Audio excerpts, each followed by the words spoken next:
A Little Dust Up at Rumor Mill News. April 4, 2019 by Anna Von Reitz.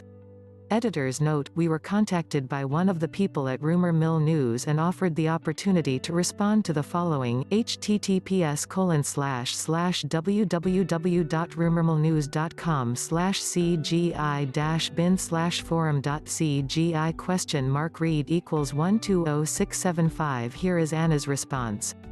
The FBI, or more likely, the military, may very well be controlling the Michigan General Jural Assembly activities as a controlled opposition operation, trying to get us to form a state of state for their use and then gloss it over and pretend that it's a state without explaining to anyone that it is only euphemistically a state, as in Confederate State. All the states of the Confederation were states of states, commercial corporations created to conduct commercial business for the states of the Federation. Federation and Confederation equals Unincorporated States of the Union and Incorporated States of states belonging to the states of the Union. All the territorial and municipal states of states are Confederate states, in the same sense. In my contacts with the Michigan General Jural Assembly (MGJA), I was told at one point that the principal organizer, a man named Robert, had affiliation with General Douglas MacArthur's staff. MacArthur, of course, presided over the disaster in which the Japanese gained access to our gold stored in the Philippines. Robert made the right noises and shared some worthwhile insights, so I believed that MGJA was on the right track. Only later did I find out that they were including U.S. citizens as members, and at that point, I addressed the problem.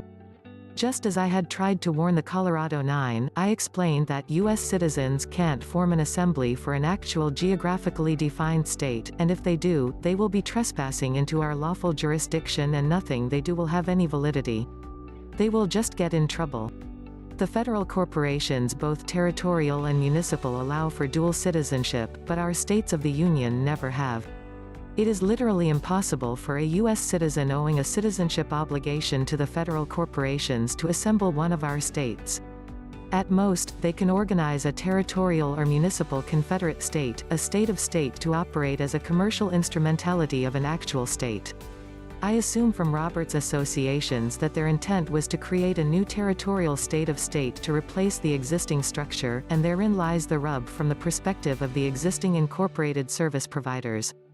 They have their own employees and citizens, either United States citizens, territorials, or citizens of the United States, municipals, creating new, competing franchises, new states of states that undermine the position of the existing states of states. That's how these groups get into so much trouble and are accused of being in insurrection, and so forth. It would be like working as an employee for Pepsi and at the same time, organizing production of Coca-Cola, or being a manager at Hormel while promoting Smithfield hams. There's an intrinsic conflict of interest that in political terms is interpreted as insurrection, or even treason. If this is carried over into the kinds of activities that some of these groups have engaged in, like forming committees of safety and acting like they are at war with their own employees, stockpiling weapons and making contingency plans and all that sort of thing, then it is not just talking or not liking your employer, it's taking shape as some kind of physical conflict among U.S. citizens, a civil war that serves nobody's best interests, including ours, the actual states and peoples.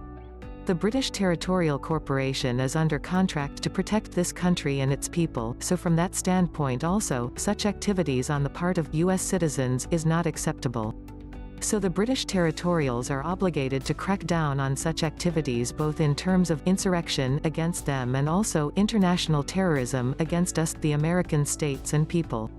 The horrible irony is, of course, that most of these people are just innocent Americans, were never actually U.S. citizens of either stripe, and they are just trying to restore their lawful government without knowing how their lawful government is constructed, nor how it is supposed to work, nor how their own political status has been converted, so that before they can even begin to work on their lawful government's problems, they have to correct their own political status records. In order to restore our lawful unincorporated government, we have to act as unincorporated lawful persons, as American state nationals and American state citizens standing on the land and soil of this country. But thanks to FDR, we have all been presumed to be operating as legal persons and as U.S. citizens since 1933. It takes action on our parts to sever those legal presumptions and to correct the false registrations that have been concocted in support of those legal presumptions. What is so tough about this is that Americans have been indoctrinated to think of themselves as U.S. citizens and taught to accept that as their identity, when the vast majority of us have either 1. Never actually been U.S. citizens, never had a federal job or been dependent on the federal government, or 2. Were in the military for a couple years and honorably discharged and been under no obligation of U.S. citizenship since then, but were never told and failed to recognize the fact that Americans are not naturally U.S. citizens. We are naturally American state nationals. American state nationals and American state citizens are owed all the treaties and the guarantees of the constitutions. Our states are parties to the constitutions. U.S. citizens, of both stripes, territorial and municipal, are presumed to be just employees, foreigners, Brits or others, charged with providing the services our states agreed to receive.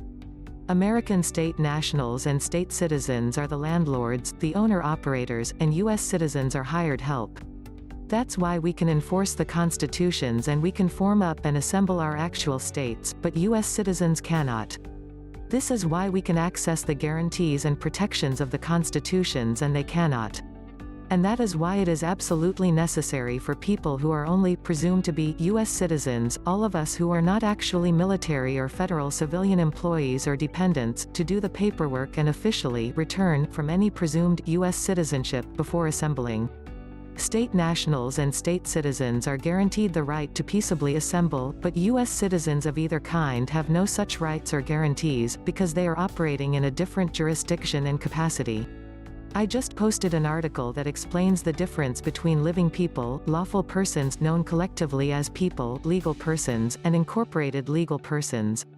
As terribly as I have been misrepresented, misquoted, and deliberately slandered and libeled, I earnestly desire that innocent people wake up and avoid harm.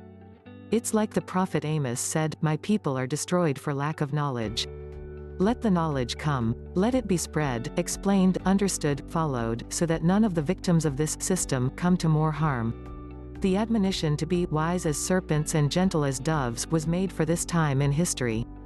We must learn the knowledge of the serpents and use it against them, while remaining as gentle and peaceable as doves. Please hit subscribe, like, share, embed, and get ready for many more of my article videos.